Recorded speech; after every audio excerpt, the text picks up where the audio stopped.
Bab 944, Tatap Mataku. Penerjemah, Nyoibo Studio. Editor, Nyoibo Studio. Luar biasa, kakiku. Dari mana datangnya ular raksasa sepertimu?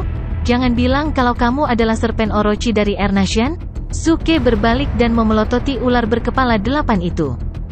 Ular raksasa berkepala 8 itu berhenti sejenak sebelum menggelengkan 8 kepalanya. Tidak, aku adalah ular berkepala 9, atau beberapa orang akan memanggilku naga bersek berkepala 9. Saya telah di sini sejak saya kehilangan kepala. Mungkin itu sebabnya legenda salah diwariskan. Anda, naga bersek berkepala 9? Dengarkan ini. Tungganganku adalah naga sihir kuno. Suke tertawa dingin. Ular berkepala 8 itu terkejut. Naga sihir kuno sebagai tunggangannya? Apakah orang ini sekuat ini? Saya menyarankan Anda untuk tetap diam dan jangan bergerak. Jika tidak, Anda mungkin mendapati diri Anda menjatuhkan beberapa kepala lagi. Jangan salahkan saya jika Anda mendapati diri Anda terlihat seperti anak kecil dengan hanya 3 helai rambut di pengembaraan San Mao. Suke terkekeh saat dia dengan ringan mengetuk bilah pedang di tangannya. Bodoh. Ular berkepala 8 itu bergetar dengan vibrato metalik. Itu dengan cepat menjawab, yakinlah, yang terhormat abadi. Aku tidak akan bergerak 1 inci pun. Suke akhirnya menganggukkan kepalanya. Dia melakukan tindakan sombong dan berbicara seperti orang tua tapi sombong, penampilan yang tidak terlalu buruk. Sekarang beritahu aku di mana teman-temanku dan biarkan mereka keluar sekarang. Yang terhormat abadi, ini aku juga tidak yakin. Tempat yang sangat aneh ini, dan bukan aku yang meletakkan mantra ilusi ini. Semuanya berada di bawah kendali guru itu, kata ular berkepala 8 yang sepertinya sedang dalam keadaan bugar. Itu menatap sedih pada wanita berpakaian putih yang tergeletak di tanah. Maksudmu dia tidak mengontrol apapun. Saya memberitahu Anda bahwa saya sekarang yang bertanggung jawab. Suke mendengus dan melambaikan tangannya. Konotasi Tao yang luar biasa menyembur keluar dari tangannya dan tiba-tiba menyerang wanita berpakaian putih itu. Swoosh! Saat berikutnya, konotasi Tao berubah menjadi belenggu dan mengikat wanita berpakaian putih itu. Belenggu itu membatasi sirkulasi kekuatan inti sejati di dalam dirinya. TSK, ular berkepala 8 menjulurkan lidahnya yang bercabang dan menarik napas tajam. Terkejut, Yang Mulia Abadi, saya tidak tahu bahwa Anda menyukai perbudakan semacam ini. Perbudakan, pantatmu, kenapa kamu terlihat sangat aneh? Sekali pandang dan aku tahu kau adalah ular yang tidak senonoh.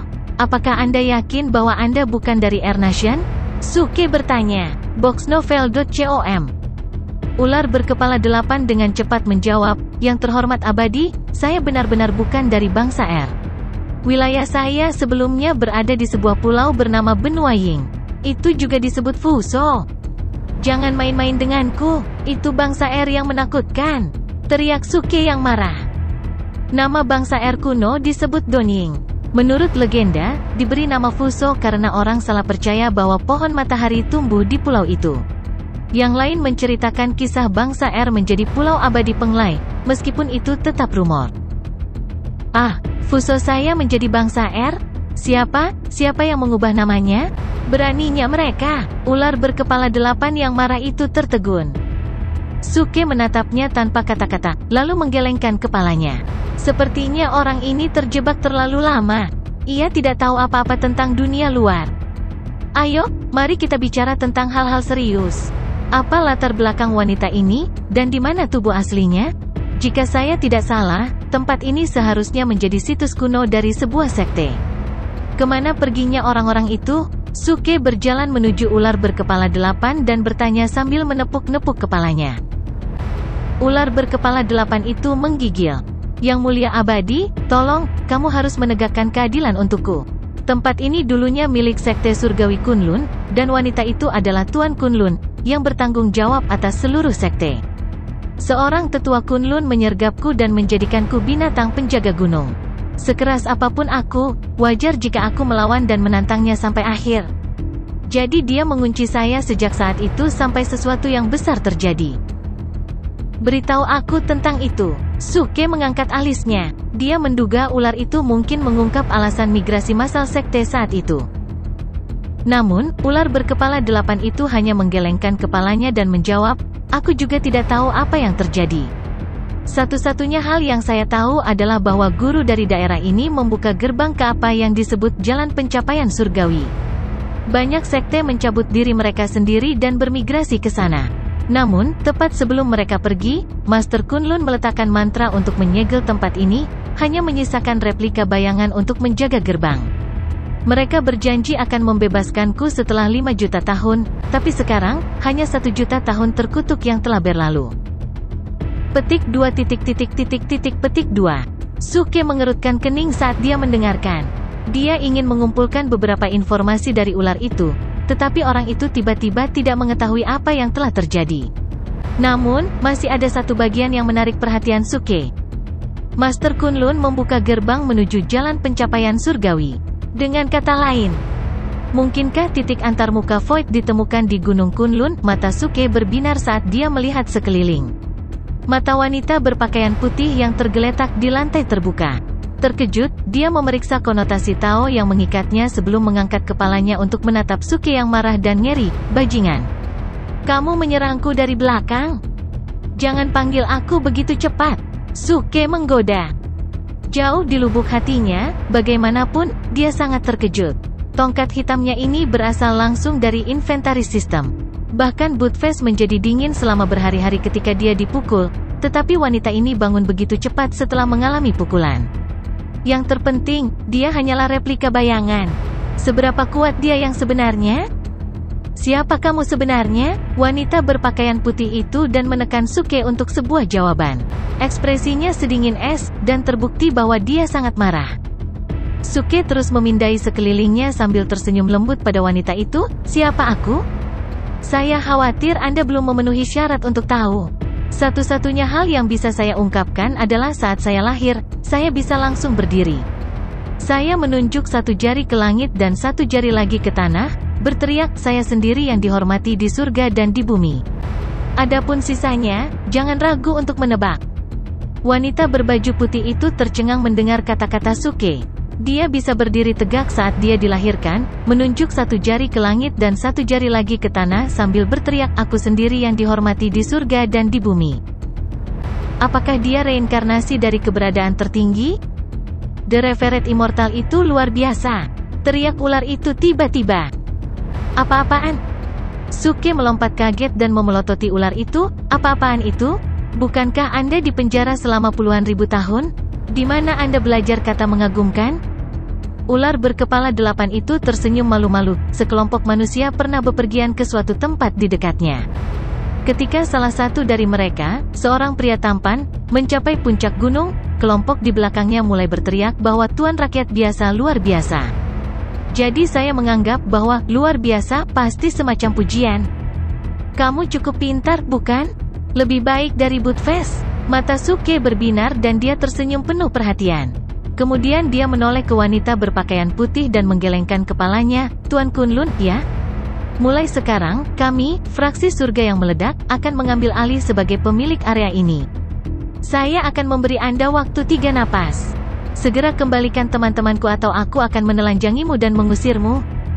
"Kau mengusirku?" Wanita berbaju putih itu mengabaikan ancaman Suke untuk menelanjanginya. Sebaliknya, dia berpikir bahwa kalimat terakhirnya konyol. Dia menggelengkan kepalanya, dengan sinis, "Tempat ini lahir dari mantra ilusiku. Akulah mantranya, dan mantranya adalah aku.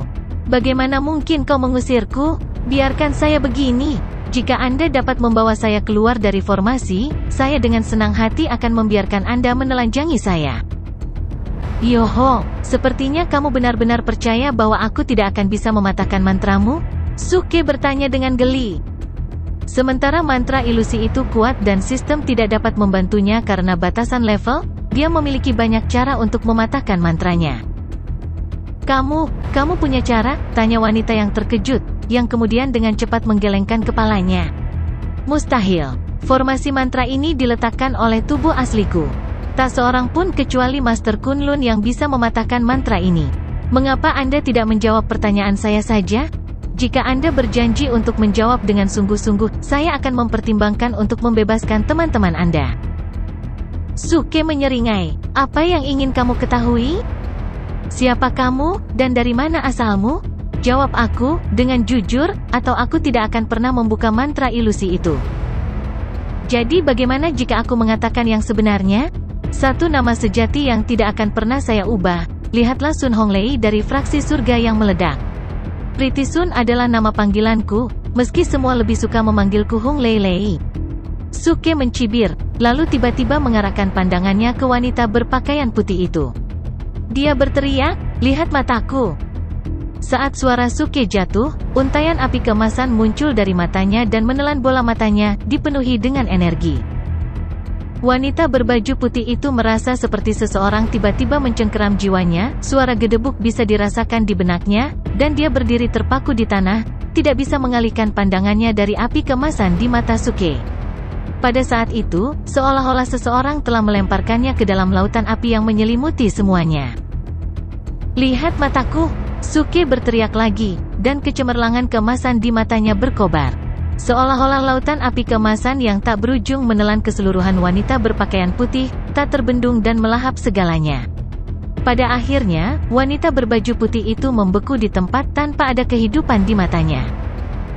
Itu ilusi, bukan mantra orb. Ular berkepala 8 itu menggigil ketakutan, bersimbah keringat dingin. Beruntung dia tidak menyinggung iblis ini, pikirnya. Mantra orb sudah ada sejak zaman kuno. Itu adalah mantra misterius dan kuat yang dapat menyeret seseorang ke dunia imajiner tanpa meletakkan formasi apapun, selama perapal mantra memiliki kekuatan inti sejati dan konotasi Tao yang cukup kuat. Suke menjadi penerus murid mata api ketika dia meninggalkan Gunung 5 Elemen. Dia tidak bisa mempraktikkannya saat itu, tetapi dia secara kebetulan mendapatkan rune di bawah Taisan. Rune itu menyelesaikan warisan dan memungkinkan Suke untuk mewarisi salah satu dari 5 elemen murid surgawi, murid mata api, tanpa batasan pada konotasi Taonya.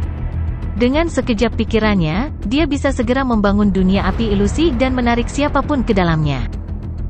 Saat ini, sementara wanita berbaju putih tampak tidak terluka berdiri di tempatnya, kesadarannya sebenarnya berada di tengah lautan api yang tak kenal ampun.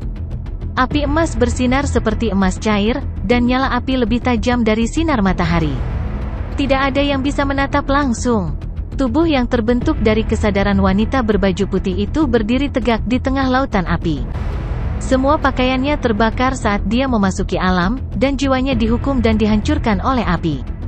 Seolah-olah seseorang telah menangkap jiwanya dan menempatkannya melalui percobaan pemurnian pengorbanan. Ah! Dia berteriak kesakitan. Rambut panjangnya diikat menjadi kuncir kuda saat dia berdiri di dalam api seperti iblis wanita yang tersegel dalam penderitaan. Namun, dia tidak dapat melepaskan diri. Belenggu yang terbentuk dari konotasi Tao Suke tidak hanya memenjarakan kekuatan inti sejatinya tetapi juga jiwanya. Tidak ada tempat untuk lari. Ledakan, boxnovel.com. Tiba-tiba, dia mendengar bunyi gedebuk dari dalam. Baginya, itu seperti guntur surgawi yang pecah di dalam tubuhnya. Namun, wanita berpakaian putih itu merasakan gelombang santai dari kebahagiaan yang menenangkan menyapu seluruh dirinya. Tubuhnya menjadi ringan seketika, seolah-olah seseorang telah mengangkat beban berat dari pundaknya. Ini adalah, jantungnya berdebar kencang saat keheranan dan ketidakpercayaan memenuhi wajahnya. Pada saat yang sama, di luar alam ilusi, di puncak Gunung Kunlun, tubuh wanita berbaju putih itu sedikit bergoyang saat darah tumpah dari sudut mulutnya. Dinding batu mulai larut secara bertahap. Gua yang lahir dari mantra ilusi perlahan menghilang. Formasinya berantakan. Formasi akan segera hilang. Ular berkepala 8 yang tercengang itu terkejut. Kegembiraan memenuhi matanya. Ditindas selama lebih dari 10.000 tahun telah membuatnya lemah dengan kesepian dan kesunyian. Meski tertidur hampir sepanjang waktu, bagaimana mungkin ia bisa bertahan selama 4,9 juta tahun yang tersisa? Sekarang mantra itu akan hancur, itu berarti mantra itu akan bebas.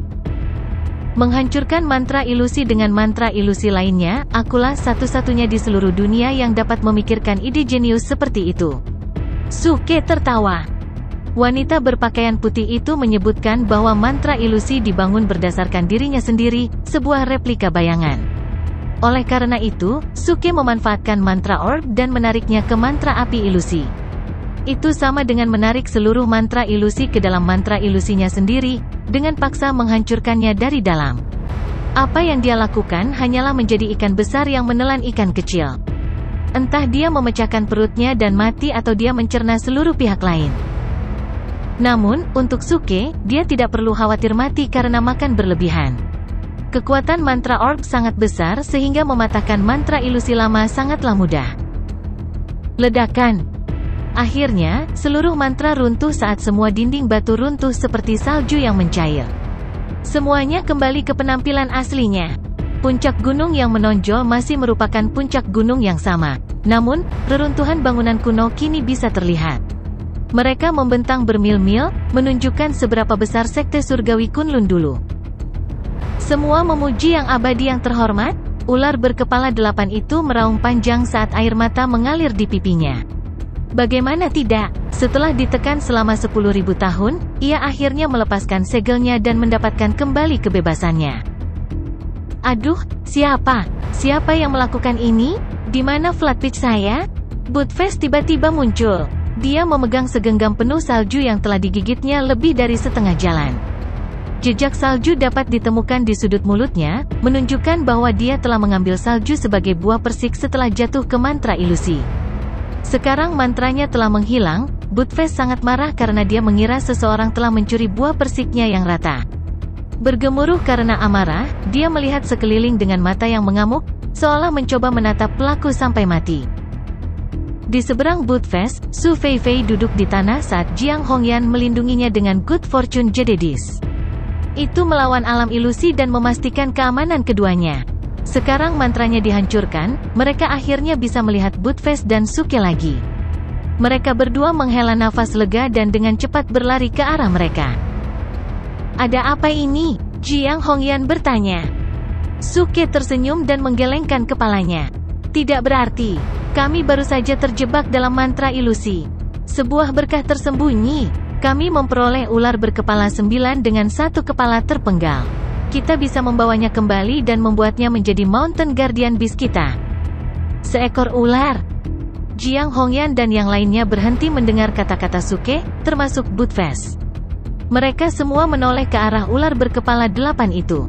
Ular berkepala 8 itu juga tertegun. Itu memandang Suke, bingung, hampir berharap dia salah dengar. Oh, yang terhormat abadi, tolong jangan lakukan itu. Saya akhirnya melepaskan diri dari segel itu. Mengapa Anda juga ingin menangkap saya dan menjadikan saya binatang penjaga gunung Anda? Saya tidak tahu apa-apa tentang cara menjaga gunung. Mengapa kamu begitu tegang? Saya melakukan ini untuk kebaikan Anda sendiri. Apa masa depan Anda tinggal di sini? Ikutlah denganku ke dunia kultivasi. Di sana, ada banyak ki spiritual. Berkultivasi selama beberapa tahun, dan Anda akan berubah menjadi naga berkepala 9 dan melangkah ke tahap surgawi. Saat itu, kualitas daging akan menjadi segar, melenting, dan berair. Satu gigitan dan seluruh mulut akan dipenuhi dengan uhuk, jangan salah paham. Saya tidak berbicara tentang Anda. Suke tertawa ketika dia melihat ular berkepala 8 berkeringat dingin karena teror. Ketidakberdayaan memenuhi wajah ular saat ia merintih. Yang terhormat abadi, aku tidak ingin pergi. Anda tidak akan, mendesah. Baiklah kalau begitu, saya ingin memberi Anda hadiah pencerahan, melihat bahwa Anda cukup pintar. Karena itu bukan yang kamu inginkan, aku tidak akan memaksamu untuk menerimanya. Suke melambaikan tangannya. Ular berkepala 8 itu langsung menghela napas lega. Itu menjawab dengan rasa terima kasih, yang mulia abadi, atas kebaikanmu. Tidak masalah, tidak perlu sopan seperti ini.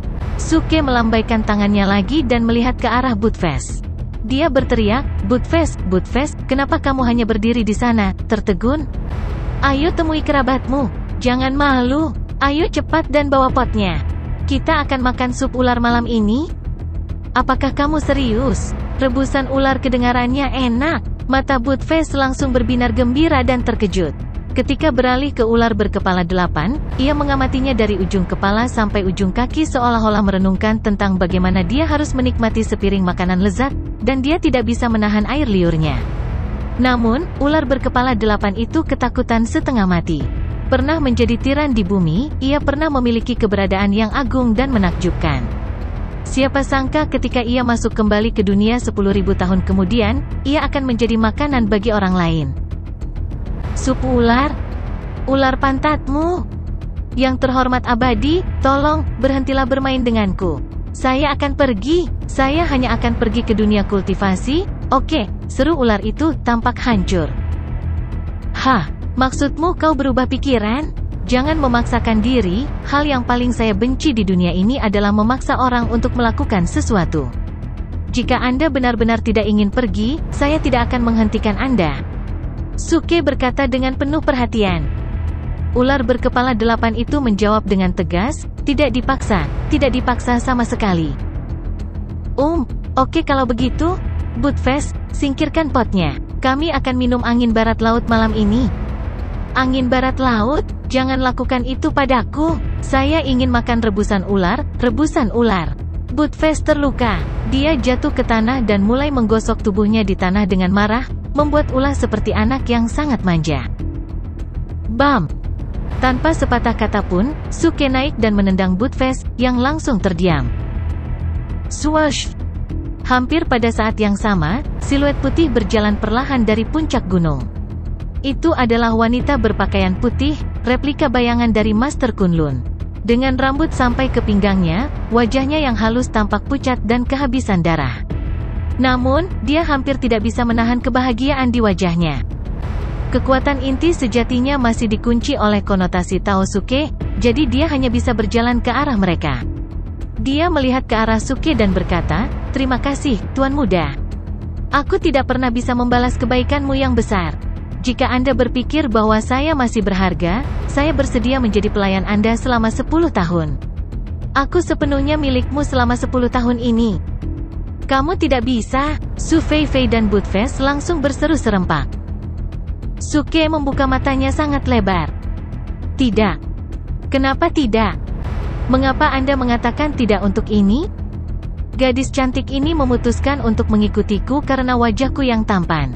Mengapa dia tidak bisa melayani saya?" Juga, Su Feifei bisa mengatakan tidak untuk ini.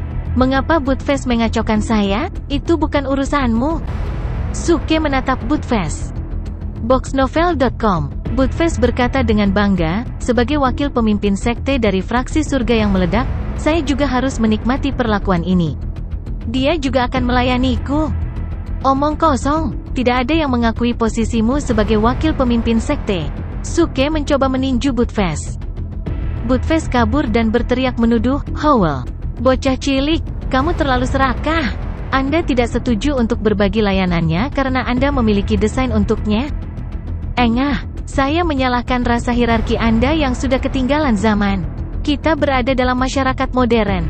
Beraninya kau memintanya menjadi pelayanmu?" Suke memarahi dengan serius. "Lihat dia, gadis cantik seperti itu telah terperangkap dalam mantra ini selama 10.000 tahun. Sekarang, dia baru saja dibebaskan dari penindasan. Apakah Anda benar-benar tega memperlakukannya sebagai pelayan? Bagaimana Anda bisa begitu kejam, tanpa henti, dan tidak masuk akal?" "Omong kosong, saya tidak kejam, tanpa henti, dan tidak masuk akal sama sekali. Dia bilang dia akan melayani sebagai pelayan. Bagaimana kamu bisa mengatakan kamu tidak kejam, tanpa henti, dan tidak masuk akal?" Suke bertanya. Tidak peduli seberapa kejam, tanpa belas kasihan, dan tidak masuk akalnya aku tidak bisa lebih kejam, tanpa belas kasihan, dan tidak masuk akal darimu." Apa aku lebih kejam darimu? Apa aku lebih kejam darimu? Apakah saya lebih tidak masuk akal daripada Anda? Kamu pasti bercanda. Anda adalah anjing yang paling kejam, tanpa belas kasihan, dan hal yang tidak masuk akal yang pernah saya temui.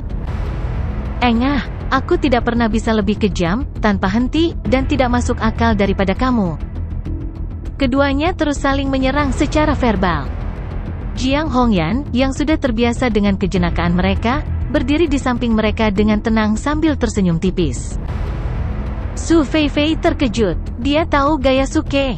Namun, dia tidak menyangka seekor anjing juga bisa begitu tak tahu malu.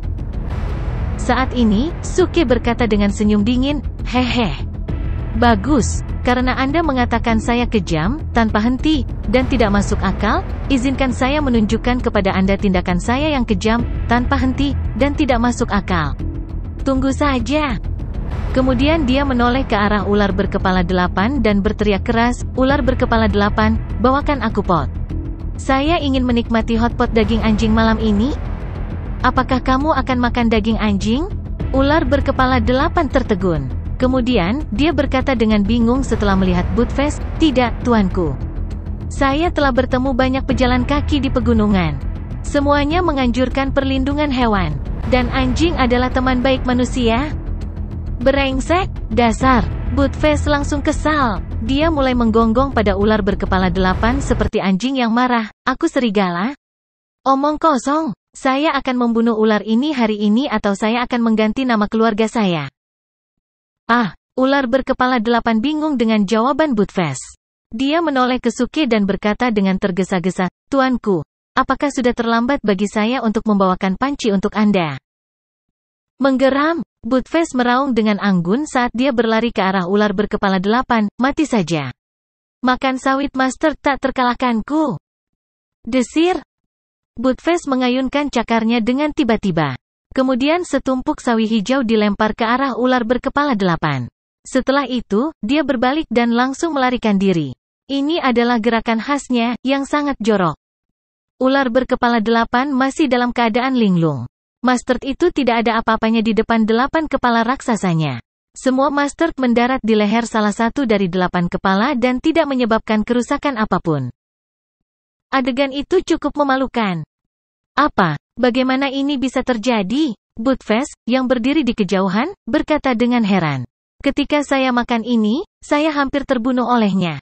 Bagaimana Anda bisa kebal terhadapnya?" Ular berkepala 8 berkata dengan bingung, Aku tidak memakannya. Itu mendarat di leherku." Suke menutupi dahinya dengan tangannya, dan berkata, "Tapi muka, bisakah kamu berhenti main-main? Aku bisa membiarkanmu pergi hari ini. Tapi Anda tidak akan pernah mengatakan Anda berasal dari fraksi surga yang meledak di masa depan, oke?" "Omong kosong." Buttfast mengayunkan cakarnya dengan marah. "Lupakan, karena langit tidak ingin aku membunuh ular ini hari ini, aku akan melepaskannya untuk sementara."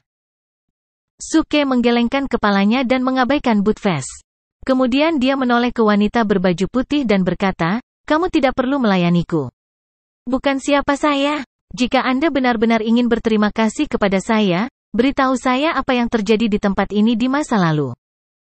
"Tuanku, saya..." Wanita berbaju putih itu bingung. "Sudahlah. Anda tidak perlu memberitahu saya," kata Suke. Sebenarnya, dia tidak terlalu tertarik dengan hal-hal yang terjadi dalam mantra ini bertahun-tahun yang lalu. Bagaimanapun, dia akan meninggalkan bumi selama dia bisa menemukan Void Interface Point. Wanita berbaju putih menjelaskan dengan tergesa-gesa, "Tuanku, ini tidak seperti yang Anda pikirkan. Kenangan itu telah disegel oleh tubuh asliku. Satu-satunya kenangan yang kumiliki sekarang adalah menjaga tempat ini." "Oke, kamu bisa melanjutkan tugasmu. Saya harus pergi sekarang dan saya bisa kembali kapan saja. Tolong jangan membuat masalah di dunia luar, atau Anda harus menghadapi beberapa konsekuensi." Setelah mengatakan itu, Suke hendak melangkah ke reruntuhan sekte langit di Gunung Kunlun. Wanita berbaju putih itu berkata dengan cepat, "Tunggu, tuanku, saya punya permintaan. Bisakah Anda membawa saya bersamamu? Mantra ilusi telah menghilang. Jika saya tinggal di sini, saya akan segera binasa."